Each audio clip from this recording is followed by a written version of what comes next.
Sasa tukisema hapo, ili hii nchi tuweza kufanikiwa na tuweza kusonga mbele, sisi kama Mau Mau, leo taongea kama Mau Mau. Sisi kama Mau Mau, hii katiba ya 2010 tulikuwa tumeikataa. Tulikuwa tumeungana na hawa watu wa dini wa makanisa, na huyu rais ambao yuko hapa leo alikuwa anasema no, na sisi tulikuwa tunasema no kwenye katiba hii. Swali ambao ningetaka wale wachache wachanga ambao pengine hawakuelewa, ni jambo gani hilo lilifanya tukubali kusema yes? Sisi kama wengine nimeona wameshindwa kutoa maoni. Sisi kama Mau Mau tulienda na tukatafuta wako kwa hali na mali, na tukamwambia ili tukubaliane na katiba hii. Bali na mengi yote, chapter 10, I'm not going to give a lecture on chapter 10.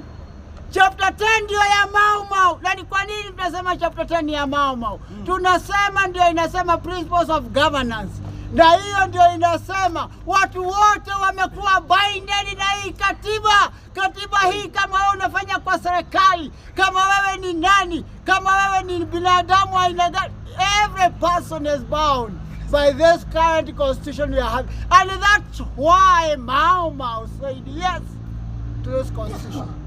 Yes, no.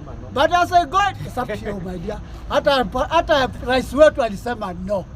Lakini wengi walisema yes. Na saa hii nikizungumzia mambo ya ile tuweze kudumisha amani. Mahakama ni vyombo vya madola ambao ziko na uwezo na mamlaka ya kuweka amani. Na kama mamlaka hiyo ambao wamepewa ya kutunza, kuhakikisha haki itakuwa ngao na mlinzi, mimi nasema wale wanasherehekea.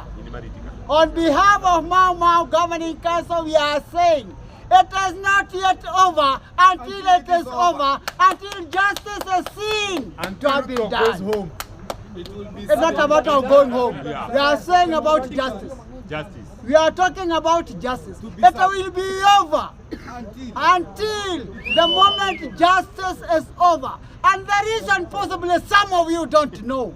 It is very painful. Young people here, they don't know why we included the Supreme Court of Kenya to be within the Constitution. The purpose was as a final ruling so that everybody could feel justice has been served or seen to have been served.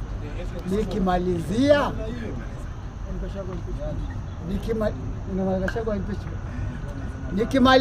on Gachagwa's impeachment, ndio wengine wale ambao hawana habari. Sisi Gachagwa's impeachment,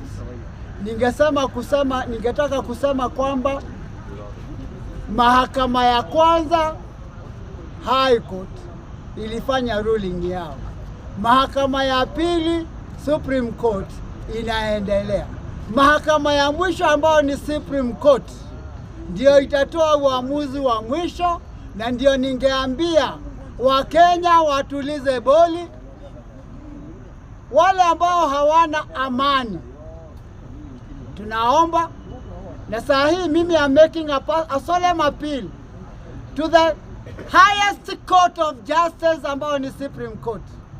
Yes, the current scenario we are in a scenario that we are desperate of seeking justice, and justice must be seen to be served.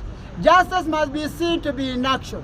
Areas of freedom, areas of freedom of expression, areas of freedom of movement, areas of freedom, areas of realigning the rule of law. I'm talking about realigning the rule of law to remove the perception that there is no rule of law.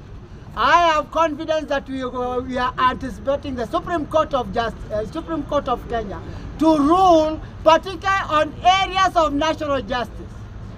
We are talking about areas of national justice because that is well anchored. We are talking about human rights where people died and struggled when we are talking about the freedoms and expression of rights. Those rights now are enshrined in the Constitution. Even within chapter 10, they are there. For them to be seen, to have been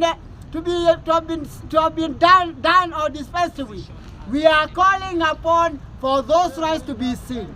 We are also calling upon of judicial jurisprudence to take a precedent. Why am I saying the jurisprudence will take a precedent? We saw President Uhuru Muigai Kenyatta under Justice Maraga.